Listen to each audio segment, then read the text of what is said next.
अस्सलाम वालेकुम नाज़रीन, प्रोग्राम आपकी आवाज़ से राना अब्दुल रज़ाक साहब हमारे साथ हैं इंग्लैंड से। राना साहब, क्या चल रहा है आजकल पाकिस्तान में? आपके इल्म में भी है, दोबारा मजहबी कार्ड भी खेला जा रहा है। इमरान खान को भी खुडे लाइन लगाने के लिए हर हरबे इस्तेमाल किए जा रहे हैं। ये जैसा कि हमारी कौम का शुरू से ये वतीरा रहा है कि डूबती कश्ती को सहारा देने के लिए कई चीजों को, कई नारों को ये लोग मिसयूज करते हैं। अपनी बेदमीरी को छुपाने के लिए मजहबी कार्ड यूज करते हैं। कभी कोई इनको सहारा नहीं मिलेगा। अब इनको समुद्र में डूबना होगा। ये जितनी भी ताकतें हैं ना नाकाम, ये सारी अब ये डूबने वाली हैं और ये मजहबी कार्ड यूज कर रही हैं। कभी पीटीवी पर कर रही हैं, कभी पीटीवी पर और कभी कहीं। अब इनको सहारा नहीं मिलने वाला। ये वो लोग हैं, ये वो गमाश्ते हैं जो इक़्तिदार के चक्कर में अपनी शर्म हया को भी बेच डालते हैं और कौमी जो सदशात हैं या कौमी खसारे हैं उनको मद्देनजर नहीं रखते और ना अपनी करैक्टर को मद्देनजर रखते हैं, ना कौम के वतीरे को या कोई असूलों को मद्देनजर रखते हैं। ये बेज़मीर लोग हैं। ये सिर्फ मजहबी कार्ड इसलिए खेलते हैं। मजहब के लोग बेशक मारे जाएं, उनकी इबादत गाहें जला दें, लोग इनको कत्ल कर दें, मगर इनका इक़्तिदार कायम रहना चाहिए। ये इतने बेज़मीर लोग हैं। अच्छा, आपने करैक्टर की बात की। इनके कोई करैक्टर ऐसे तो नहीं है कि कोई भी ऐसा इन्होंने काम किया हो जिससे कोई इंसानियत की खिदमत नजर आ रही हो या मुल्क की खिदमत नजर आ रही हो। तो आप ये राना साहब बताइए कि इमरान खान को इसका कोई नुकसान होगा?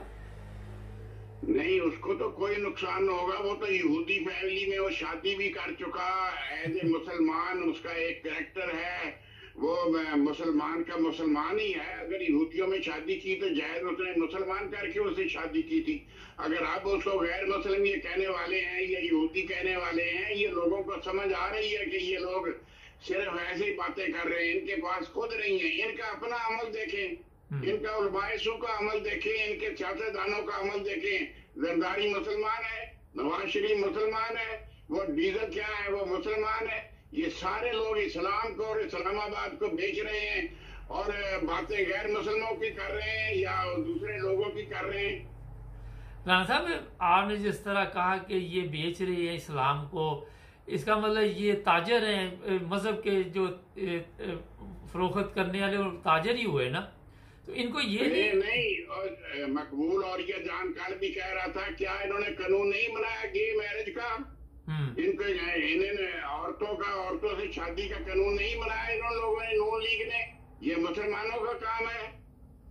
अच्छा, ये बताइए कि ये खुद जो मर्जी करते रहे उससे कोई फर्क नहीं पड़ता? दूसरे के मजहब पे या दूसरे के माल पे इनकी नजर होती है। ये सिर्फ मीडिया के साथ मिलाकर अपनी कमजोरियों पर पर्दा डालने के लिए लोगों को कंफ्यूज करने की नाकाम कोशिश कर रहे हैं। इमरान खान ने इतनी अवेयरनेस दे दी है लोगों को कि लोग इनकी चालाकियों को, इनकी मक्कारियों को समझ गए हैं। अब इन लोगों को वोट नहीं मिल रहा। इन लोगों को क्यों सारे छुपे फिरते हैं MPI नून लीग और पीपल पार्टी के? इसलिए छुपे फिरते हैं कि इनके पास किरदार नहीं है, इनके पास इस्लाम भी नहीं है, इनके पास कोई किरदार नहीं है। इन लोगों ने कोई अच्छा काम किया ही नहीं जो अखलाकी तौर पर अच्छा हो। अच्छा, राना साहब ये बताइए कि जो बात मैं पूछना चाह रहा हूं कि आज आके जब कोई चीज नहीं मिलती किसी सियासतदान को भी, वो अहमदियों के मतलब बयानात देने शुरू कर देता है। इनके पास आखिरी ये हरबा होता है ये वाला। बात ये है, अहमदियों के पांव की खाक भी ये नहीं है। ये एक जफरुल्लाह खान पैदा करके दिखाएं जो आर्मी अदालत इंसाफ का जज था और उसका सदर था। ये एक डॉक्टर मोहम्मद अब्दुल सलाम पैदा करके दिखाएं, उसके पांव की खाक के बराबर ये नहीं है। ये नारे लगा सकते हैं गैर मुस्लिम। वो कलमा गो है, वो मुसलमान है और दुनिया उनको जानती है। इन लोगों को कौन जानता है? जुवेद लतीफ को गली के बाहर नहीं इनको जानता। कोई उधार नहीं देता दुकान वाला जुवेद लतीफ को। अच्छा, एक चीज होती है कि इंसान को राना साहब शर्म आ जाती है कि यार रोजाना हम जलीलो ख्वार होते हैं, उसके बावजूद भी ये कोई ना कोई नया हलवा इस्तेमाल करते हैं। क्या वजह है? कोई नहीं, मैं बात कर रहा था एमडीओ के करेक्टर की बात। मुझे ये बताएं, पाकिस्तान में कौन सा जर्नैल बॉर्डर पर शहीद हुआ है दौरान जंग? इफ्तिखार जंजवा साहब। और किसने कश्मीर में बड़ी जंग लड़ी है, जो इंटरनेशनल अखबारों ने भी उसकी तारीफ की है? जनरल अख्तर अली मलिक। किसने सबसे बड़ी जंग लड़ी है चुनिंदा में टैंकों की? अब्दुल अली मलिक। वो पहले जनरल अख्तर मलिक की मैं बात कर रहा था। इससे बड़ी एक लंबी तफसील है, मगर ये लोगों को शर्म नहीं आती है एमडीओ की बात करते हुए। ये खुद तो बेबद किरदार हैं और एमडीओ पर इल्जाम लगा रहे हैं कि वो कलमा गो नहीं है। वो कलमा गो भी है, वो नमाज भी पढ़ते हैं, इनसे बेहतर है वो लोग। उनका कैरेक्टर इनसे बहुत बेहतरीन है, दुनिया एक्सेप्ट कर चुकी है उनको। अच्छा, एक कुछ देर पहले बयान वो चांद साहब का चल रहा था कि यहाँ पे इतनी शुगर मिल रही है, सिर्फ एक भी सही काम हो रहा है और इंसाफ के साथ, ईमानदारी के साथ, तो वो कहने लगा वो एमडीओ की है। तो ये क्या वजह है? मिसालें बनी पड़ी हैं, हजारों मिसालें हैं, रिकॉर्ड पर हैं, किताबों में लिखी पड़ी हैं, उनकी क्लिप्स पड़े हैं कि एमडीओ की जो चीजें हैं, क्वालिटी है, उनमें कोई बेईमानी नहीं होती। मंडी बाउदी में एक शुगर मिल है जो पूरा तोलती है और पूरे पैसे देती है। इसके मुकाबले में चौधरीयों ने वहां लगाई थी फारिये में, जिनको गन्ना ही नहीं कोई देता। अच्छा, और भी इस तरह की चीजें काफी मशहूर है। पिछले कुछ अरसा पहले देख लें, शिदार का आप स्टैंडर्ड देख लें, और बाकी बहुत चीजें हैं जिनका मैं जिक्र नहीं करना चाहता। ये लोग फिर बातें करते हैं, ये लोगों को फिर पीछे लग जाते हैं। और बहुत चीजें हैं पाकिस्तान में बनती जो एमडीओ की फैक्ट्रियों में बन रही है, जिनका मैं नाम नहीं लेना चाहता।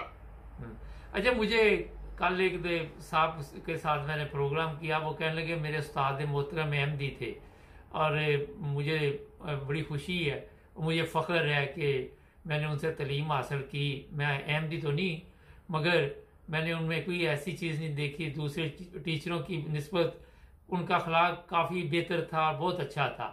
तो ये चीजें जो है लोग देख भी रहे हैं, तो फिर क्यों आंखें बांध रहे राणा साहब? देखिए, इस्लाम और किरदार पर और हकूक़ुल इबाद पर और हकूक़ अल्लाह पर तरजीह देता है। इस्लाम अल्लाह और रसूल का यही फरमान है कि लोगों हकूक़ुल इबाद की तरफ तवज्जो दो और हकूक़ अल्लाह की तरफ तवज्जो दो।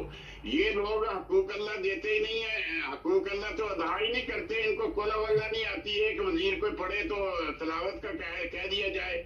अगर इनको हकूक़ुल इबाद का कह दिया जाए तो ये लोगों को लूट रहे हैं, मिलावट कर रहे हैं, रिश्वत ले रहे हैं, इतने लाख रुपए लेते हैं तो पुलिस में आदमी भर्ती होता है, वगैरह वगैरह। इनकी तो हालत ही खराब है। शराब का माल खा रहे हैं और हराम खा रहे हैं, रिश्वत खा रहे हैं, नजायज काबिज हैं। इनसे हमसाये से हमसाया महफूज नहीं है। ये कहाँ गई इनकी कुल्लू मुस्लिम इख्वतुन वाली बात? कहाँ ये मुसलमान है? ये तो खूनखार भेड़िए हैं ये लोग। और बात ये एमडीओ की कर रहे हैं जिनके पाँव के बराबर भी नहीं है ये लोग। चले, बहुत शुक्रिया राणा साहब आपका। Thank you. Thank you. नाज़रीन, जब भी कोई बात करें इंसाफ के साथ करनी चाहिए।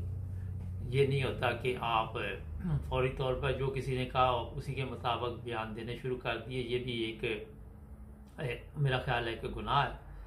इसलिए सबसे पहले तस्दीक किया करे कोई भी मामला हो किसी मज़हब का। मगर मेरा ख्याल है कि अगर इस्लाम के मुताबिक सब ज़िंदगी गुजारें तो कोई उसमें प्रॉब्लम नहीं है। एक दूसरे के साथ बैठना चाहिए, एक दूसरे की बात सुननी चाहिए, अपनी बात सुनानी चाहिए, तहम्मुल से बर्दाश्त पैदा करनी चाहिए। फौरी तौर पर हमारे जो पाकिस्तान की बदकिस्मती है, लोग अपनी राय कायम कर लेते हैं और खुद ही अंदाज़ा लगा लेते हैं कि इसने जहन्नम में जाना है, इसने जन्नत में जाना है। तो इस माशरे में हमने आज तक कोई ऐसी चीज़ पैदा तो नहीं की जिससे माशरे में कोई तब्दीली है।